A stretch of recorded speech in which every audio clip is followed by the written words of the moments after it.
आपने देखा कि अनुराग ठाकुर के बयान के बाद मोदी जी ने कहा हो कि आप गोली मारने की बात किसको कहते हो? आप कभी कहा है कि प्रधानमंत्री को सदन में माफ़ी मांगनी चाहिए? जब रमेश बधूरी माँ ने अगर छोटी सी गलती पर कान पकड़ के मारा होता तो भाजपा में इतने उदंड लोग ना हुआ होते। बात क्या बदलना होता है? ये हमारे देश के महिलाओं के चरित्र का हनन किया है। आप समझिए, द्रौपदी के सिर्फ वस्त्र खींचे गए थे, पूरे कुरुवंश का सत्यानाश हुआ था। इसने तो महिलाओं का अपमान किया है। पूरी भारतीय जनता पार्टी का दिल्ली की जनता सत्यानाश कर देगी। 5 फरवरी को ऐसा बटन दबाएगी दिल्ली की महिलाएं कि ये सारे भाजपा नेताओं के बाल खड़े हो जाएंगे। मंगलसूत्र भैंस की बात कहता है, ओ दीदी। अब ले, ये प्रधानमंत्री की बात है, सनातन परंपरा की बात है। आप बड़ी बहन को एक तरफ कह रहे हैं ममता बनर्जी जी हमारी बड़ी बहन है, और पुकार रहे हैं ओ दीदी। तो बड़ी बहन को दीदी ही बोलेंगे ना सर? ओ दीदी बोलने का तरीका होता है ना। आप समझिए बात को। मामा तो मामा है। अब मामा हमारे पिताजी के साला हैं, तो लेकिन हम उनको मामा कहते हैं ना। ये तो नहीं कहते हैं ओ पापा के साला, ऐसा तो नहीं कहते। सत्य बोलो, परंतु अप्रिय सत्य नहीं बोलो। बात समझिए। आप घुमा फिरा के पत्रकार वाली बात ना कीजिए। हमारा बीजेपी की सरकार दिल्ली में आ जाएगी तो हो जाएगा सब ठीक। जैसे पूरे देश में राम राज्य है, दिल्ली में भी आ जाएगा। आप पत्रकार हैं, अब शक हो गया हमको थोड़ा सा। दिल्ली पूर्ण राज्य है, एक बात बता रहे हैं। मैं देखिए, दिल्ली में सरकार नहीं है ना अभी। नमस्कार, तो जनता लाइव देख रहे हैं आप, और मैं हूं आपके साथ पूजा। एक तरफ जहां चुनाव आयोग ने आज दिल्ली विधानसभा चुनाव की तारीखों का ऐलान कर दिया है।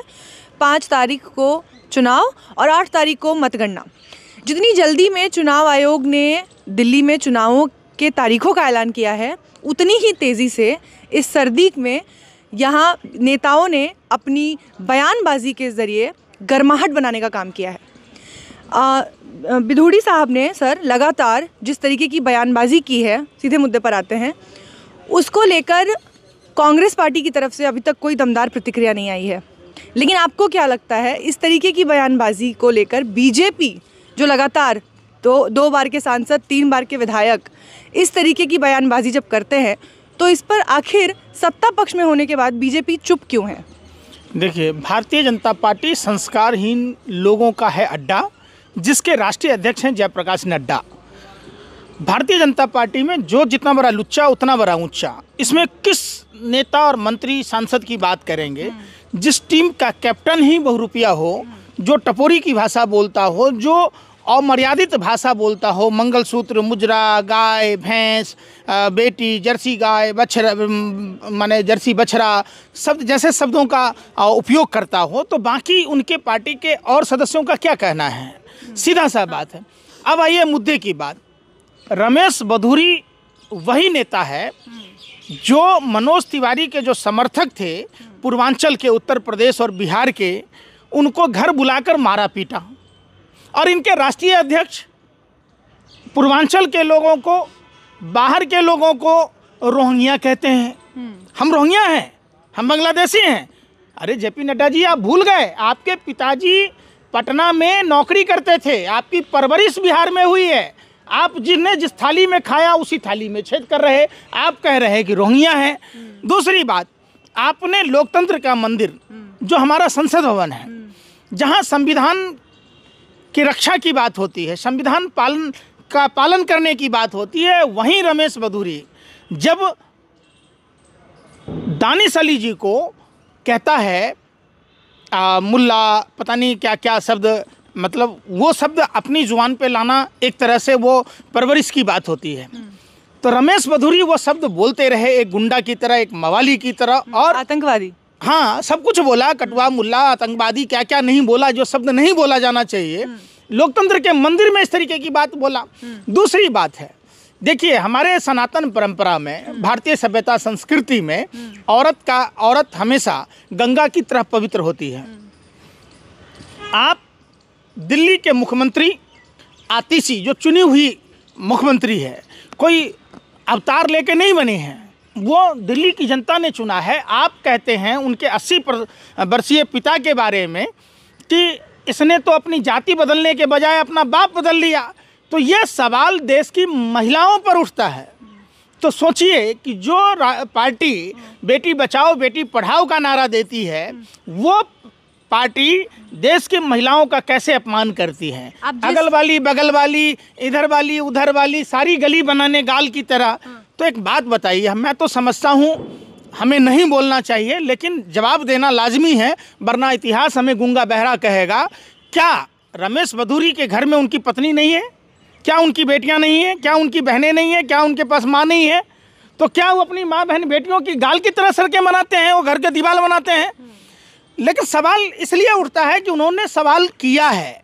प्रियंका गांधी भी देश के उस परिवार, गांधी परिवार से आती हैं जिसके 3 पीढ़ियां प्रधानमंत्री रहे हैं। तो कम से कम वैसी भाषा नहीं बोलनी चाहिए, अमर्यादित भाषा।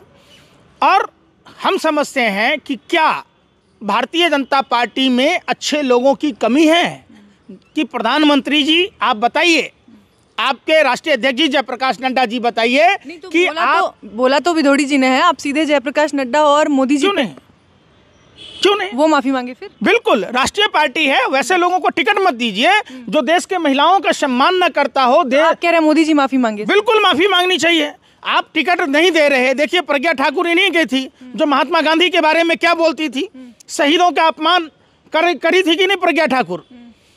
प्रधानमंत्री को माफी मांगना पड़ा। इन्हीं के पार्टी के लोग किसानों को गाड़ियों से कुचल देते हैं। ये इन्हीं के पार्टी के लोग बिल्किस बानो के जो आरोपी हैं उनको सम्मान करते हैं। इन्हीं के पार्टी के लोग जो बीएचयू के छात्रा से गैंगरेप करने वाले लोग हैं उनको सम्मान करते हैं। इन्हीं के पार्टी के नेता अपनी प्रेमिका को गाड़ी से कुचल देता है। इन्हीं के पार्टी के लोग, कुलदीप सेंगर जैसे लोग और भी विधायक जिनको आजीवन कारावास हुआ। तो हमें यह नहीं समझ में आता है कि सारे बलात्कारी भारतीय जनता पार्टी में ही क्यों हैं। जिसके हाथ में है भाजपा का झंडा, समझो वो भ्रष्टाचारी, बलात्कारी या तो गुंडा। आप जिस सनातन धर्म की बात कर रहे हैं, उसी सनातन धर्म को, राम राज्य को स्थापित करने का काम बीजेपी कर रही है सर। कहाँ से? राम और रावण की राशि एक है, समझिए। रावण रामचंद्र जी से ज्यादा विद्वान था, ठीक है, लेकिन उसका कसूर क्या था मालूम है? कि उसमें ज्ञान का अहंकार था। रामचंद्र जी में अहंकार का ज्ञान था। उन्होंने कभी महिला का अपमान नहीं किया। महिला सम्मान में ही वनवास वन यात्रा किया, रावण का वध किया, लंका में लड़ाई लड़ी। और रावण में क्या था? उसने महिला का अपमान किया, जबरदस्ती साधु का वेश पकड़ कर। अगर रावण भगवा वस्त्र नहीं पहनता तो क्या माँ सीता का अपहरण कर पाता? तो क्या भारतीय जनता पार्टी अगर भगवा वस्त्र नहीं पहने तो क्या देश को इस तरीके से लूट पाएगा? तो सीधा सा कॉन्सेप्ट है। हम लोग रामायण देखे हैं, आप समझिए। तो सनातन परंपरा और बीजेपी में कोई मतलब नहीं है। और जिस तरीके की बयानबाजी हो रही है एक के बाद एक, 24 घंटे के अंदर उन्होंने 2 इस तरीके की विवादास्पद बयानबाजी की, इतनी हिम्मत कहाँ से आ जाती है सर? देखिए, हिम्मत तो मोदी जी से मिलती है। उनके प्रेरणा स्रोत मोदी जी हैं। एक मुजरा, मंगलसूत्र, भैंस की बात कहता है, ओ दीदी, ओ दीदी। अब ले, ये प्रधानमंत्री की बात है, सनातन परंपरा की बात है। आप बड़ी बहन को एक तरफ कह रहे हैं, ममता बनर्जी जी हमारी बड़ी बहन है, और पुकार रहे हैं ओ दीदी, ओ दीदी। तो बड़ी बहन को दीदी ही बोलेंगे ना सर? ओ दीदी, ओ दीदी बोलने का तरीका होता है ना। आप समझिए बात को। देखिए, भाषा आप क्या बोल रहे हैं? मामा तो मामा है। अब मामा हमारे पिताजी के साला हैं, तो लेकिन हम उनको मामा कहते हैं ना। ये तो नहीं कहते हैं ओ पापा के साला, ऐसा तो नहीं कहते। सत्य बोलो, परंतु अप्रिय सत्य नहीं बोलो। बात समझिए। आप घुमा फिरा के पत्रकार वाली बात ना कीजिए। हमारा जो सनातन परंपरा है तो वो साफ कहता है कि अप्रिय चीज़ें नहीं बोलनी चाहिए जिससे कि किसी को तकलीफ हो। आप बड़ी बहन है, आप कहते हैं दीदी प्रणाम, तो ओ दीदी, ओ दीदी। अल्लाह, अब टिटिया की भाषा बोल रहे हैं, टपोरी की भाषा बोल रहे हैं, प्रधानमंत्री का पद है। आप जर्सी गाय, ये जर्सी बछड़ा, तो ये शब्द जब आप यूज़ करते हैं, जब जिस टीम का कैप्टन ही इतना गिरा हुआ स्तर की बात कहता है, वो आपकी बेटी छीन लेंगे, वो आपका मंगलसूत्र छीन लेंगे, वो आपकी गाय खोल लेंगे, तो उस टीम में जो लोग रहेंगे वैसे ही लोग मिलेंगे। उसमें गिरिराज सिंह जैसे लोग मिलेंगे, अनुराग ठाकुर जैसा लोग मिलेगा। खुद तो लाखों की बाइक में हीरोपंती करते घूम फिर रहा है, अपने बेटे को विदेश पर आ रहा है, और हमारे आपके परिवार के लोगों को कहता है गोली मारो। अरे भाई, क्यों पदरवी बना रहे हो? बताइए सर, माफी मांगेंगे कि नहीं? रमेश बिधूड़ी माफी मांगेंगे कि नहीं अपनी दोनों विवादास्पद बयानबाजियों के लिए? देखिए, रमेश बिधूड़ी क्यों माफी मांगेगा? चूंकि उसका जो संरक्षक है, देखिए हमारे यहाँ कहावत था, एक साधु जी नदी से स्नान करके जा रहे, एक बार बाथरूम किया, 2 बार किया, 3 बार किया, उसको छींटा पड़ता रहा तो कहा कि चलो इसके पिताजी से कहते हैं। तो देखा साधु जी ने कि पिताजी तो छत पर चढ़ के ही बाथरूम कर रहा है। तो भारतीय जनता पार्टी में ऐसे ही लोग हैं। अच्छा। नहीं समझे, बड़े मियाँ बड़ी बात, छोटे मियाँ सुहान अल्लाह, वो चीज़ है उसमें। जितने आप देखेंगे, मैंने आपको पहले ही कहा कि भारतीय जनता पार्टी है संस्कारहीन लोगों का अड्डा, जिसके राष्ट्रीय अध्यक्ष हैं जयप्रकाश नड्डा। तो आप उसमें कहीं अच्छा तो खोज नहीं सकते। समझिए, वहाँ जितने बलात्कारी, भ्रष्टाचारी, देखिए भ्रष्टाचारियों का सम्मान होता है। अजीत पवार को, जिसको जेल में जाना था, जिसको मोदी जी खुद जेल में भेजने वाले थे, डिप्टी सीएम बनाते हैं। जिस अशोक चौहान पर सेना के विधवाओं का खाने का नाम था, उनको राज्यसभा में भेजते हैं, उनके बच्चों को टिकट देते हैं। जिस शुभेंदु अधिकारी ने गरीबों का पेट काट के जमा किया हुआ पैसा था, जो जमा किया था, उसको नेता प्रतिपक्ष बनाते हैं। तो उसमें देखिए ब्रजभूषण शरण सिंह जैसे माफिया, जिसने दाऊद के करीबियों को अपने पास ठहराया था, दाऊद से कनेक्शन था, आप समझ रहे हैं, जो हमारे देश की पहलवान बेटियों का यौन शोषण किया, उसके संरक्षण में भारतीय जनता पार्टी खड़ी होती है। कुलदीप सेंगर भाजपा का विधायक, जिसने उस पूरे परिवार को जला दिया, बलात्कार किया सो किया, पूरे परिवार को साक्ष्य मिटाने के लिए कर दिया, ऐसे लोगों के साथ भारतीय जनता पार्टी खड़ी होती है। सर, लोग अभी भी कह रहे हैं कि रमेश बिधूड़ी बीजेपी का सीएम चेहरा हो सकते हैं, क्योंकि बड़े नेता रहे हैं, 3 बार विधायक, 2 बार सांसद, बड़ी राजनीतिक पारी खेली है उन्होंने। भगवान, घोर कलयुग है भैया। जो जितना बड़ा लुच्चा उतना बड़ा ऊंचा, यही तो भारतीय जनता पार्टी है। हैं? ऐसा आदमी, जो आदमी बयानबाजी के बाद हो सकता है सीएम पद मिल जाए। इस बयान के बाद क्या, जब वो उसने पूर्वांचल के लोगों को मारा, पीटा, अपने ही पार्टी के लोगों को मारा, फिर जिस तरीके से सदन में बयान दिया, जिस तरीके से बाप बदलना, मतलब समझ रहे हैं बाप क्या बदलना होता है, ये हमारे देश के महिलाओं के चरित्र का हनन किया है। आप समझिए, द्रौपदी के सिर्फ वस्त्र खींचे गए थे, पूरे कुरुवंश का सत्यानाश हुआ था। इसने तो महिलाओं का अपमान किया है। पूरी भारतीय जनता पार्टी का दिल्ली की जनता सत्यानाश कर देगी। आप समझ रहे हैं, सनातन परंपरा महिलाओं के सुरक्षा के लिए जाना जाता है, महिला को पूजने के लिए जाना जाता है। जहां हमारे यहाँ सनातन परंपरा में महिलाओं की पूजा होती है, वहां देवताओं का वास होता है। जहां उनके साथ अभद्रता की जाती है, वहाँ राक्षसों का वास होता है। तो भारतीय जनता पार्टी असुर प्रवृत्ति की पार्टी है, वो संस्कारहीन लोगों की पार्टी है। वहाँ बदतमीज़, बदजुबान लोग रहते हैं। चलिए, तो आपका कहना है कि ये बयानबाजी जो है उनको भारी पड़ेगी और आने वाले समय में दिल्ली की जनता इसका जवाब देगी। देखिए 100% अब तो क्लियर हो गया कि भारतीय जनता पार्टी दिल्ली में नहीं आ रही है। आप 8 फरवरी को सुन लीजिएगा, जब 5 फरवरी को ऐसा बटन दबाएगी दिल्ली की महिलाएं कि ये सारे भाजपा नेताओं के बाल खड़े हो जाएंगे, होश उड़ जाएंगे। तो पंकज श्रीवास्तव जी आज ही भविष्यवाणी कर दिए हैं दिल्ली के चुनावी नतीजों की। कन्फर्म बता रहा हूं कि दिल्ली में भाजपा नहीं आ रही है जी। अब चूंकि प्रधानमंत्री चुप हैं, दिल्ली के प्रदेश अध्यक्ष चुप हैं, भाजपा के राष्ट्रीय अध्यक्ष चुप हैं, गृह मंत्री चुप हैं, ऐसे मानो कि ये पूरे जो अपना जो लंका बनाए हैं ना, ये शीश महल करे। अरे भैया, आपने कितने करोड़ का ठेका दिया है प्रधानमंत्री जी? अकेला रहना है, बाल ना बच्चा नींद पड़े, अच्छा अकेला हैं आप, कोई है नहीं, नाती पोता वाले आदमी नहीं, घर परिवार वाले तो है नहीं, आगे नात ना पीछे। कैसे नहीं सर, पूरा देश परिवार है उनका। काहे का परिवार है? सुनिए, अगर करते हैं तो कहते हैं मेरे भाइयों बहनों। अरे तो भाइयों बहनों मित्रों कह के, मित्रों बच्चों से मिलते हैं सर। सुन तो लीजिए, इसरो अंतरिक्ष में फेंकता है, मित्रों पूरे विश्व में फेंकता है, पूरे धरती पर घूम घूम के। 2022 में किसानों की आय दुगुनी करना था, आज डड्डेवाल जी का 47वां दिन हो गया। प्रधानमंत्री जी की इतनी हिम्मत नहीं है। पहले की सरकारें बोट क्लब तक किसान बैठते थे, जंतर मंतर में लोग धरना प्रदर्शन देता था। अब सोचिए कि अंतर्राष्ट्रीय सीमा बना दिया, वहाँ खनौरी बॉर्डर आने नहीं दिया जा रहा। और फिर आप कह रहे हैं कि देश को परिवार समझता। अगर परिवार नहीं है वो डडेवाल जी, वो देश के किसान परिवार नहीं है। जो आप घड़ियाली आंसू बहा रहे थे, जो देश के किसान अपने खून से सींचकर देश का पेट भरता है, भगवान श्री कृष्ण ने एक बात कही, हे महादेवी, राजा से बड़ा होता है किसान, राजा सिर्फ राज्य का पालक होता है, किसान पूरी मानवता का पालक होता है। मैं उसकी बात को मानूं या नरेंद्र मोदी, जो पूरी भाजपा सरकार, जो डबल इंजन की सरकार, जो किसानों पर टीयर बम छोड़ती है कि उनका कान का पर्दा फट जाए, जो आंसू गैस के गोले छोड़ रही है, आप बताइए, अपने ही देश के लोगों को भारतीय जनता पार्टी जान से मार रही है। आपने एक सवाल नहीं पूछी।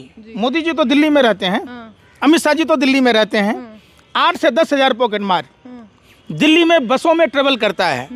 जितनी बसें नहीं है उससे ज़्यादा 10 गुना पॉकेट मार है। लॉ एंड ऑर्डर नाम की चीज़ नहीं है दिल्ली में। लॉरेंस बिश्नोई के गुर्गे दुकानों के बाहर फायरिंग कर रहा है। बीजेपी की सरकार दिल्ली में आ जाएगी तो हो जाएगा सब ठीक, जैसे पूरे देश में राम राज्य है, दिल्ली में भी आ जाएगा। आप पत्रकार हैं, अब शक हो गया हमको थोड़ा सा। दिल्ली पूर्ण राज्य है, एक बात बता रहे हैं। मैं देखिए, दिल्ली में सरकार नहीं है ना अभी। महिला हैं, आप सम्मान कर देखिए। 16 किलोमीटर लड़की को घसीटा किसने? भारतीय जनता पार्टी का कार्यकर्ता, पिछले साल ही 31 दिसंबर को। आप भूल गई वो बात? आपने अब दिल्ली कैंट में क्या हुआ आप भूल गई?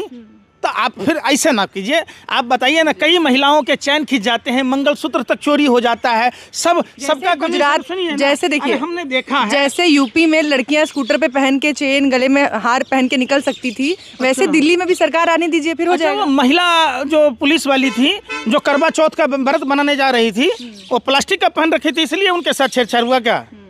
कैसी बातें कह रहे हैं।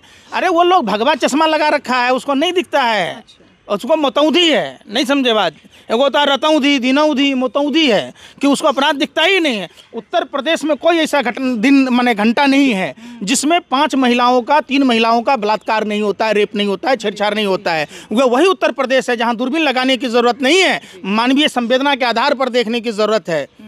देखिए ना बलात्कार की घटना, गूंगी महिला के साथ चित्रकूट में बलात्कार हुआ, उसके 6 वर्षीय मासूम के बच्ची के साथ हुआ।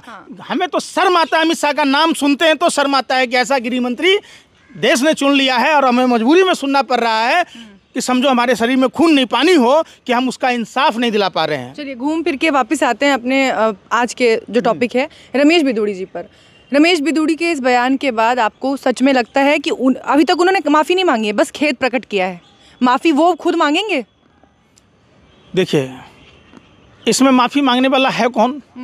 हमारे यहाँ कहावत है, लाजू मरे ढिठू जिए। मतलब समझिए, एक होता है थेथर, एक होता है थूथुर, एक होता है महाथूथुर। तो भारतीय जनता पार्टी के जो लोग हैं महाथूथुर हैं, वो उनको किसी बात से कोई फर्क नहीं है। प्रज्ञा ठाकुर ने शहीदों का अपमान किया, इनका कंगना रनावत भारतीय जनता पार्टी की MP, किसानों का भी अपमान किया, किसान के बहन बेटियों का भी अपमान किया, और देश के आज़ादी की लड़ाई 2014 में आज़ाद हुआ, अरे 47 में आज़ाद हुआ है। आप समझिए कितने लोगों ने उम्र कैद की सज़ा काटी, कितने लोगों ने फांसी की सज़ा सही, कितने लोगों ने काला पानी की सज़ा सही, कितने लोगों ने अपने सीने पर गोलियां खाई, कितने लोगों ने लाठियां खाई। जालियांवाला बाग जैसा घटना हुआ जो एकदम बर्बर, मैंने समझिए आज तक के इतिहास में इतना भयावह घटना नहीं था। कंगना रनावत कहती है कि 2014 में आज़ादी मिला। तो ये लोग क्या माफ़ी मांगेंगे? और प्रधानमंत्री उसको लोकसभा का टिकट देते हैं, लोकसभा में भिजवाते हैं। ये माफ़ी मांगने वाले लोग हैं, ये बेशर्म लोग हैं, बदजुबान लोग हैं, ये लोग बिल्कुल बेशर्म किस्म के लोग हैं। कभी आपने देखा कि अनुराग ठाकुर के बयान के बाद मोदी जी ने कहा हो कि आप गोली मारने की बात किसको कहते हो? आप कभी कहा है कि प्रधानमंत्री को सदन में माफ़ी मांगनी चाहिए? जब रमेश बिदूड़ी माँ ने अगर छोटी सी गलती पर कान पकड़ के मारा होता तो भाजपा में इतने उदंड लोग ना हुआ होते। चलिए, बहुत बहुत शुक्रिया सर आपका इस तमाम मुद्दे पर हमसे बातचीत करने के लिए। धन्यवाद।